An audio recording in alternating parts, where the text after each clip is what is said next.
Hello students. आज हम basics of tense के लेसन में पर्सन के बारे में पढ़ेंगे। देखिए स्टूडेंट्स, पर्सन एक कर्ता होता है जो आपको प्रायः किसी कार्य को करने के लिए प्रयोग होता है और वह वाक्य में हमेशा प्रारंभ में ही आता है, या कह सकते हैं प्रायः प्रारंभ में ही दिखाई पड़ता है। पर्सन को जानना बहुत ज़रूरी है, तभी हम आगे की ग्रामर ठीक से कर सकते हैं। और ग्रामर में जैसे डायरेक्ट, इनडायरेक्ट है, एक्टिव वॉइस, पैसिव वॉइस है, ये सब चीज़ों को समझ सकते हैं। पर्सन 3 तरीके के होते हैं, 3 प्रकार के होते हैं। First person, second person and third person. जहाँ फर्स्ट पर्सन मैं होता है और सेकंड पर्सन तुम होता है, वहीं थर्ड पर्सन में ही, शी, इट, दे, किसी भी वस्तु का नाम, किसी भी चीज़ का नाम इत्यादि सम्मिलित किए जाते हैं। इसको याद करने के लिए सबसे सरल तरीका है कि आप प्रैक्टिकली उसे समझें। मैंने आपसे कुछ बात कही तो मैं फर्स्ट पर्सन, आपने कोई बात सुनी तो आप या तुम सेकंड पर्सन, और हम दोनों ने जिसके भी बारे में मैंने बात कही वो थर्ड पर्सन कहलाता है, जैसे ही, शी, इट, दे या किसी का भी नाम। देखिए, दूसरा तरीका है याद करने का जो आपको सिंगुलर और प्लूरल में याद करना चाहिए। पहला तरीका जो first person, second person, third person हम लोगों ने डिस्कस किया। दूसरा तरीका है जो आपको ट्रांसलेशन में हमेशा मदद करेगा, वो है कि आप उसे फर्स्ट पर्सन प्लूरल और सिंगुलर में याद करें। ठीक है, जैसे यहाँ सिंगुलर में देखिए, नोट में मैंने लिख करके दिया है ही, शी, इट, ये सिंगुलर है, साथ में किसी का नाम जो कि सिंगुलर है अगर, तो वो आता है। ठीक है, सिंगुलर में कोई कन्फ्यूज़न नहीं है। ही वह लड़का, शी वह लड़की, इट कोई चीज़ है, राम एक नाम के रूप में मैंने लिया है। ठीक, और I, we, you, they, birds, S लगाया है ताकि आपको समझ में आए कि यहाँ दो एक से ज़्यादा या एक से अधिक की बात हो रही है। ठीक, तो आई, वी, यू, दे या कोई बर्ड्स, ये या कोई भी चीज़ है जिसमें जो भी बहुवचन में है वो सब प्लूरल पर्सन्स या सब्जेक्ट कहलाते हैं। जब आप ट्रांसलेशन करते हैं तो आप देखेंगे यहाँ पे एक प्रश्न ये भी उठता है कि आई और यू इसमें क्यों है, जबकि आई और यू तो सिंगुलर आते हैं। लेकिन अपवाद नियम के तहत आई और यू में उन्हीं सहायक क्रियाओं का प्रयोग किया जाता है इनके साथ जो सहायक क्रियाएं आपके वी, दे मतलब प्लूरल्स के साथ आती हैं। ठीक है, एक उदाहरण के तौर पे मैं आपको यहाँ पे 12 टेंस के साथ ही का प्रयोग दिखाना चाहती हूँ। जैसे ही सिंगुलर है, वैसे ही आप ही की जगह पे शी भी समझ सकते हैं, इट भी समझ सकते हैं, या राम जो लिखा है वो भी समझ सकते हैं। कोई भी सिंगुलर चीज़ का नाम आप ले सकते हैं। ठीक है, तो ये सारे टेंस के साथ मैंने यूज़ करके दिखाया है ही को। ही वर्क्स, वह काम करता है, ता है। ठीक है ना। इसी तरीके से ये आके आपका प्रेजेंट इंडेफिनिट में, कि जब भी कोई सिंगुलर होता है या ही, शी, इट या किसी का नाम होता है तो उसके साथ जो क्रिया लगती है पॉजिटिव सेंटेंस में वो हमेशा एस के साथ आती है।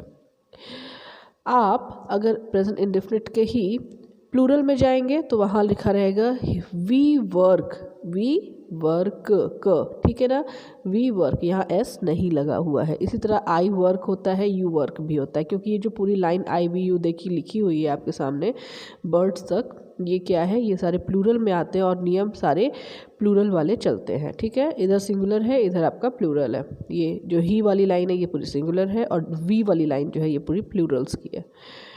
प्रेजेंट कॉन्टिन्यूअस में अगर हम बात करते हैं तो अगर सिंगुलर में देखें तो ही इज़ अ बॉय और ही इज़ वर्किंग। ठीक है ना, he is a boy oblique करके मैंने दिया है, या ही इज़ वर्किंग।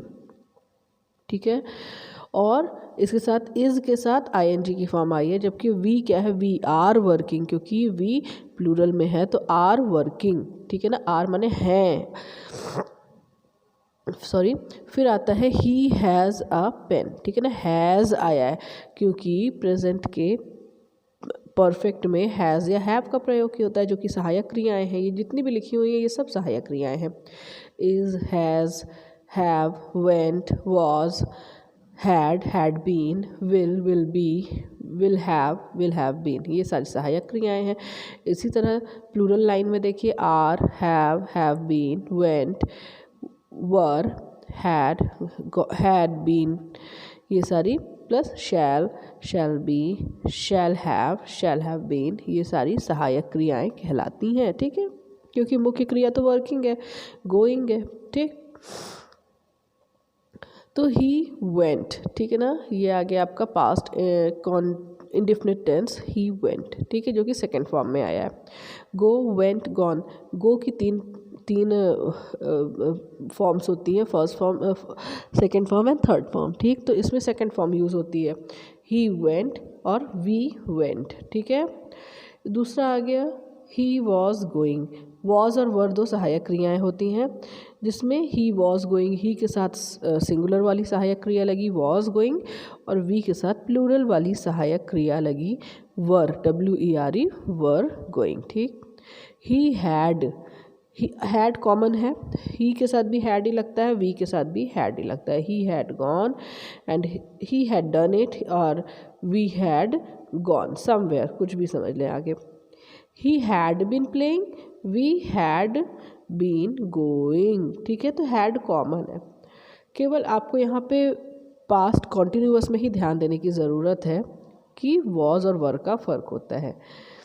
फिर आती है आपकी विल और शैल। ठीक है, इसमें बहुत ही ज़्यादा ध्यान देना होता है कि आई और वी के साथ केवल शैल लगता है, बाकी सब के साथ विल लगता है। ठीक, आई और वी के साथ शैल लगता है, बाकी सब के साथ, चाहे ही शी इट राम हो, चाहे यू दे बर्ड्स, ये सारी सिंगुलर क्रिया, सिंगुलर या प्लूरल्स हो, इन सब के साथ विल लगता है। तो इस तरह ही विल